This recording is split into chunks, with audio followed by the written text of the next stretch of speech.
Hey folks, this is Chris McLean, Peak Performance and Transformation Coach, and welcome to another episode of the Peak Performance and Predictable Growth Show, the peak performance show for creative agency founders, owners, and leaders, where we explore the agency journey from the unique perspectives of those at the coalface of the industry.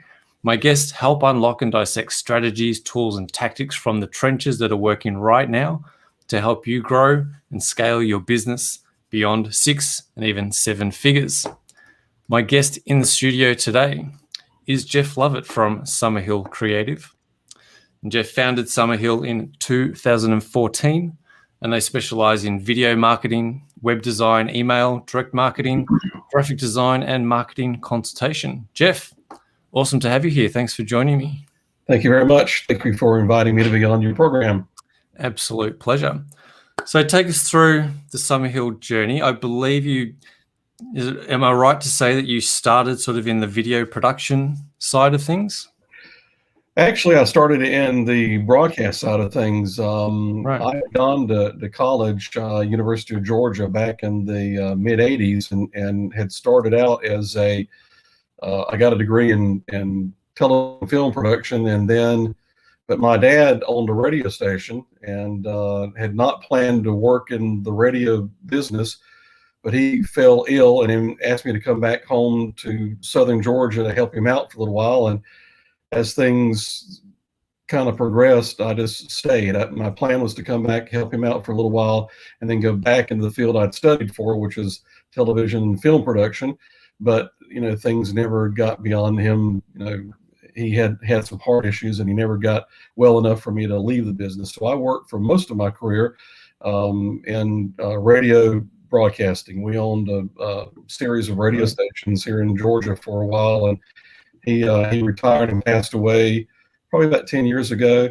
And one thing I was that clients probably about that same time, maybe about 8 years ago, started asking me, I go in to see them and talk to them, and they would say, hey, can you help us understand this new digital thing?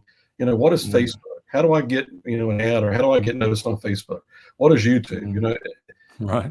People in the rural country who are not, they're intelligent, but they just don't know enough about these things, or didn't back then, to really even navigate how to place an ad on Facebook or how to even get access to something like YouTube. They thought it was a television network. So I said, well, I can help you put a video together and we can put that on YouTube if you want me to. And they were like, sure. So I started doing a little bit of that. And the more I did it, the more and more people started coming to me. Hey, you did this streak. Can you help me put together a YouTube video or a Facebook video or a video for my car dealership? And I was like, well, sure. After about a year just kind of doing that, just on the side, a button kind of went off in my head. It said, this is a business. And so it went from being kind of a part-time side gig. I bought a camera, a really nice camera, started shooting some video on my own. My son graduated from college, my older son, and started to work in the legal field as an investigator for a law firm. After about a year of that, he decided he just didn't like, knocking on doors and helping kind of an ambulance chaser type, law firm. And he wanted to help me. So he became my partner. He learned video production, became a spectacular video editor. And he went to work for me, and we started doing even more video production. His wife was already a graphic designer and web designer for another company. When she became pregnant with her first child, she decided she wanted to go to work for us too after she had the baby. And so she came to work for us and started doing web design. And so our company gradually grew from me shooting some videos for my radio clients to us now doing video marketing, us doing, web design, does graphic design, and just me talking to people about their marketing strategy as a whole, because my whole career has been built around me talking to people and helping them understand their business, what people think about business, how people perceive their business, and what to say to people in order to make themselves unique and to stand out among their competition. Because, it doesn't really matter what the media is, if you're on radio, television, in the newspaper, on Facebook. Really, it's really all about the message. The message is the weak point are the strong point of any particular marketing. And that's what I've stressed to people since the very first days of radio back in the 70s to now in this modern era. The message is the most important thing. Nobody acts and makes a decision on anything unless the message really, hits home with them. And so I have spent my career trying to help people clarify what's the most impactful message that they can put out there to their potential customers. In the medium of delivery, even though it might be a little bit more modern and digital online, it's just a medium, a modem or a delivery. But the core of what I do hasn't really changed. It's just that I'm delivering it now over Facebook or over a website instead of over the radio. Yeah, I think that I love that. I think that's a really important thing to remember, that marketing principles are principles. They're foundational for a reason, and they transcend times and trends. And we're doing in newspaper 150 years ago is really the same thing that we do now on Google. Yeah, we just have a different method of delivering that. And there's a lot of younger people in business that think if they add a lot of bells and whistles and zips and zaps and fancy transition videos and effects, it will make up for the fact of a weak marketing message, and it doesn't. I mean, the core of what you say to people has to really be effective, or it doesn't matter how many zips and fancy transitions and fancy effects you have, it's just not going to have much result. And so we really try in our company to understand our clients, to understand what problem for potential customer, and then help them condense that solution down in a way that those potential customers will really understand, and make it simple so that people, when they have that problem, will think of this particular, client and then go to them for that solution. And having come from a storytelling sort of background, do you find that story and storytelling is a strong part of what you do? Is that part of a message? Is that classic sort of storytelling structure of getting the message across?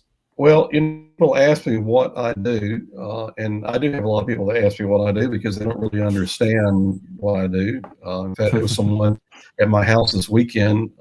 My wife owns a Christmas tree farm and an alpaca ranch. Wow. An alpaca businesses, marketing agency and a radio station. She owns an alpaca ranch and a Christmas tree farm. And so she was having some people over at her Christmas tree farm helping her plant Christmas trees, and I was out there, with everybody, digging holes and helping plant Christmas trees. And one of the kids that was helping her said, "Hey, what does your husband do for a living?" And I tried to explain it. They didn't really understand what I did.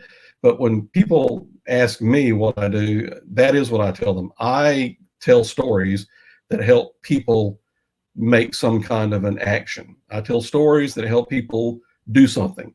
Because if I tell a story as a marketer and nobody does anything but just say, "Well, that's nice," then I'm not doing a very good job of it. All of the things that we do, and I tell everybody that works with us, if all we do is get people to shake their head and go, "Well, that's a nice story," then we're not doing a very good job. Our job is to tell a great story that gets people then to take some kind of action.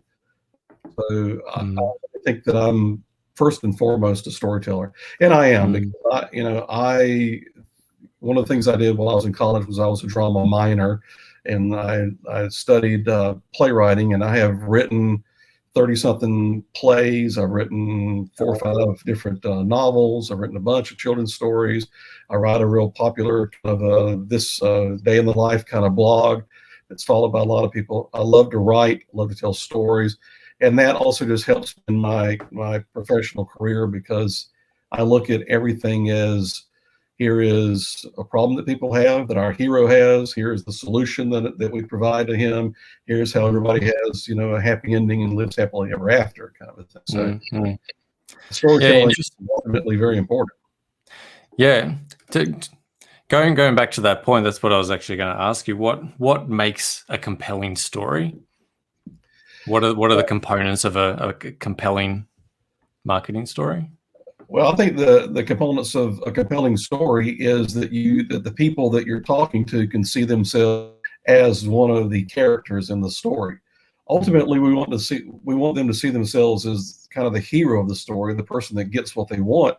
But sometimes they can be the villain of the story as well. They can be the person that is inflicting the change on someone else. If mom take her diabetes medicine, and our hero is mom not taking her diabetes medicine, but there's a villain in this story that is forcing mom, trying to get mom to do something that she doesn't want to do, and they're kind of a villain, and who we're trying to talk to as that person. We want them to see themselves as that villain. Yeah, you have to be tough. Yeah, you have to be whatever, but sometimes that's what it takes. I like to try to get people to think of, if I'm watching this, am I going to see myself in this story? Am I going to be able to identify with one of the people that I'm watching, so that the story rings true, rings home with me? That is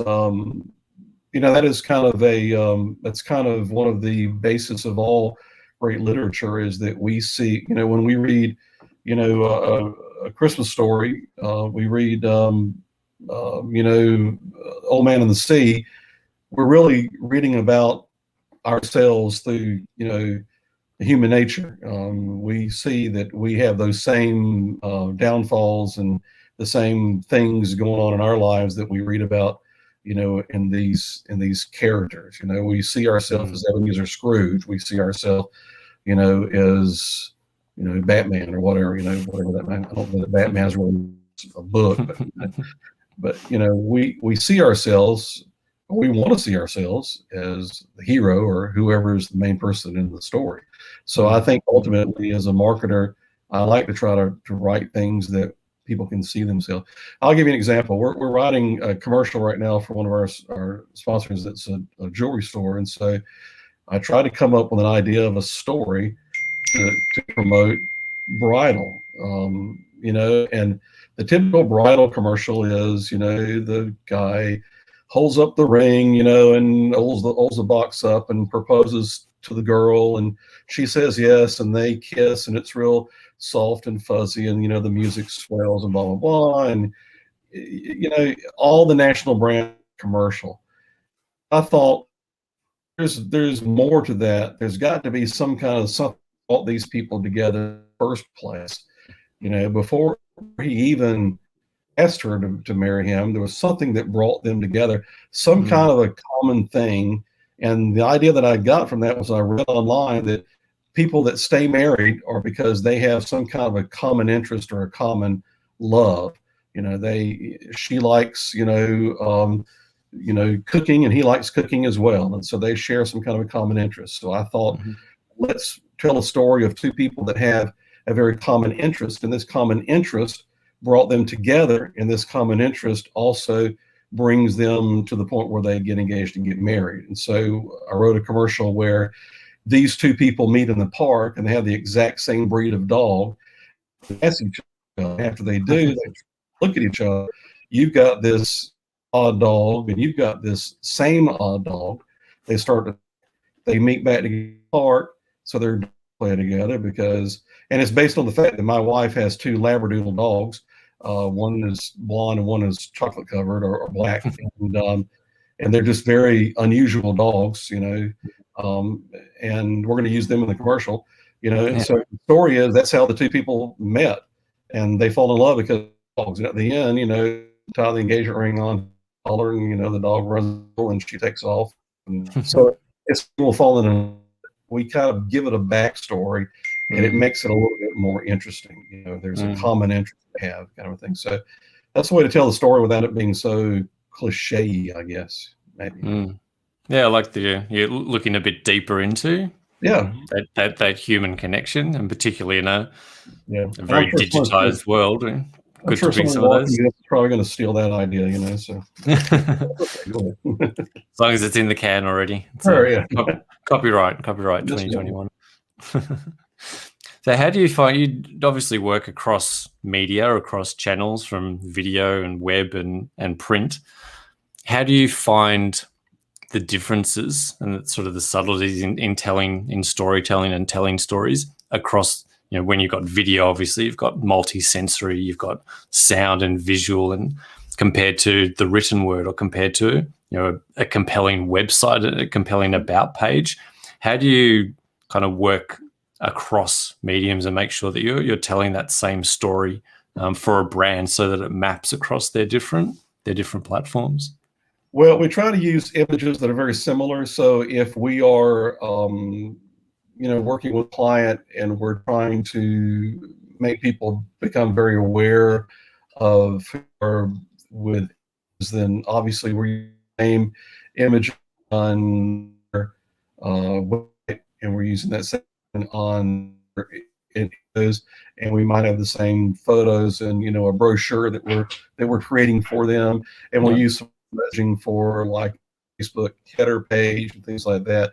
So they're seeing some of the same images, even though it might not be the same exact person per se. It might just be the same style of a photo or the same style of subject. So they could expect to see a lot of similarities in the style. And I hate to use that word brand, because as I've told, brand is what people think about you. It's not a thing that we create, out of thin air. A brand is really the emotional attachment that people have to your company or to your product or your service. It's not a thing that we just pull out of the air and say, hey, this is my brand.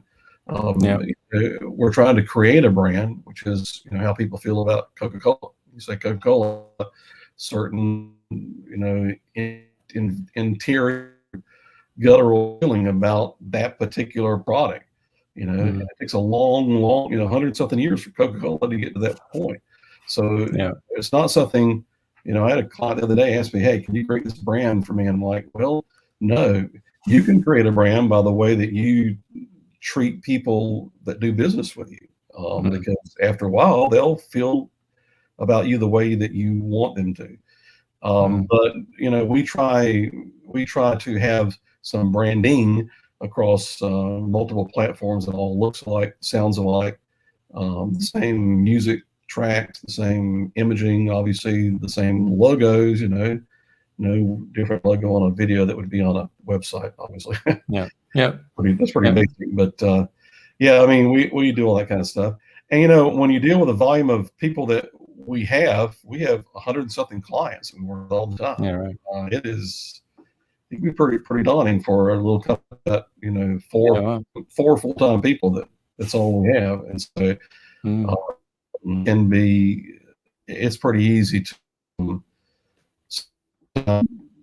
get off and keep it correct. If I turn the camera around, which I won't, but if you saw my desk, you would see that it is stacked high with all kind of notes on everybody, because I am an old school. I write it on a piece of legal pad and keep copious notes about everybody, so I don't refer back to what I'm talking about with someone or what we've decided to do with someone, so that we make sure that we are staying we have continuity across everybody's account. Well, just because they're old ways doesn't mean they don't work anymore, right? Yeah, that's true. It takes just as long to type it down as it does to write it down.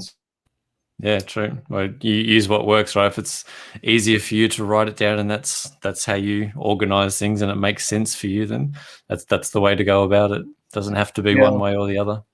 That is something we have struggled with since we really started our agency, is some kind of project management software designed for us, so that my editor and me, or the video, all see what everybody on simultaneously, without causing a lot of additional work. Key it all in. There may be something out there, but we haven't really across it yet. I've been using ClickUp for a while. That's quite a flexible platform. Like, it's quite basic, but quite flexible in that it's basic, but basic building blocks that you can do a lot with. So that seems a pretty good platform. Been dabbling with that. We tried using Asana. We tried that and not. And it's pretty good, but it's a little more than probably what we need. It's got more features than probably what we have, and it's easy to get kind of bogged down. But. Yeah, ClickUp's pretty straightforward. So it's pretty basic building blocks, but it lets you kind of do with it what you need it to. So it's kind of scalable but basic. So that could be something to look at. We're not sponsored by ClickUp, but hey, if ClickUp's watching, we'd be happy to set that up. Or Asana. I mean that seems to be a pretty basic platform, but that's another interesting thing for people that are building agencies and sort of have to move from pen and paper to organization. Right. How have you managed that sort of in the past? Obviously, now that you've got sort of 3-4 people, do you have independent sort of record keeping and independent styles, and how do you find sort of blending the different organizational styles of people in the one business? We have a weekly meeting, or we try to have a weekly meeting where we go through everything. I am the gatekeeper per se. I keep a list of everything that we're working on. So hopefully I'm up to date on the aspects and the progress of all of our clients and all of our projects, or I'm trying to do that. So we just basically, it lasts for about 2 hours. And we go through, like on Monday, we go through from top to bottom, everybody. Even if there's no movement since the week before, we go through, every single person and talk about, what's happening here, where are we on this, why haven't we gotten this done, what can we do to move this along? I think probably, in fact, me and my son were out last night working on a video for a client on a Sunday night, which is pretty rare. We try really hard not to work on the weekends, but sometimes it happens. And as we were driving to the next town, we're going to shoot this video, we were talking about some of these clients that we have. And this is probably a problem that a lot of small agencies have, is we have so many open projects that are just kind of stuck at about 90. We point, and there's just a little of something new on them that we just can't quite nudge the client to get to come over the finish line. And that is a problem that we have had from the very beginning. And it doesn't matter if it's a small client or if it's a big, huge client. They get to the point where we built a website for them. It's taken us 6 months to do it, because of the fact that we sometimes can't get all the information we need quickly. And then it's completed and we've gone through it and they like it or whatever, but we still can't quite get them to pull the trigger for it to go live. So we talk about that. We try to figure out, so what can we do to get them to kind of move, because we like to be done with it. We like to bill them for it. We typically, on the web design, we bill our client 50% of the cost of the website when we start, and then we bill them the other half when the website goes live. Go live with it, then we're sitting on half of the revenue from that particular project that we can never collect unless we get it to is an issue faces probably some other, I'm sure probably a lot of small agencies like us is figuring out how to move people forward. So that's why we have our weekly kind of organizational meeting. Is we got these projects working on, how can we organize to be most, but how can we also farther down?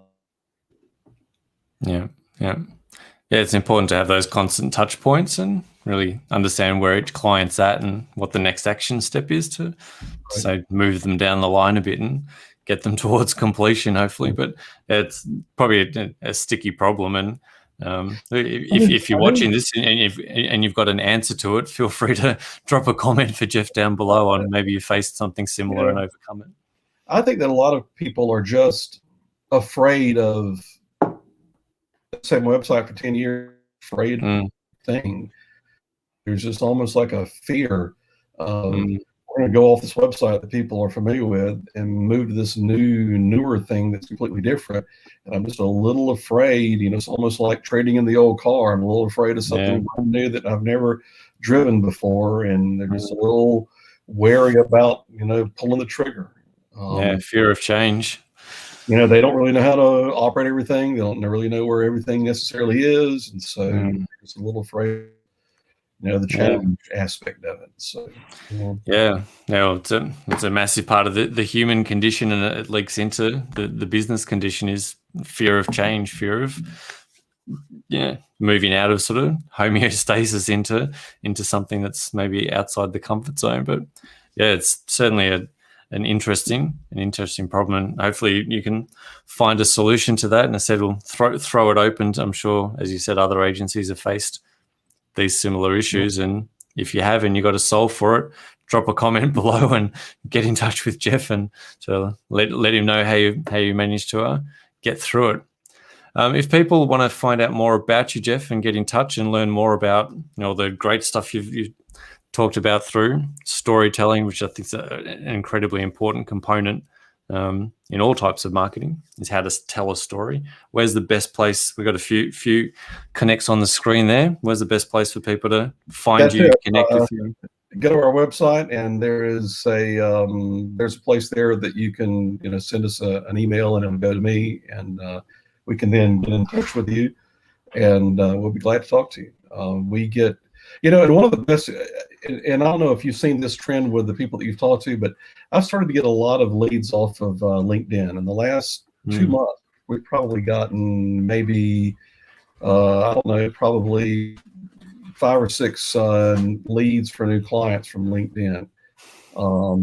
People have started using a lot of that to look for information, and gotten 4 or 5 new site possibilities just from LinkedIn. So we started to be more active on LinkedIn. For most of the time, I've kind of resisted that as being a place that I put a lot of time and effort onto. But I started to put more effort into the kind of postings and information that we've been putting onto LinkedIn. So that's a good place to go to find us. Just go to LinkedIn, you'll see some information about us. And I don't know. Amazing. Have you seen a little bit more from your experience and getting more activity from people who are finding you there?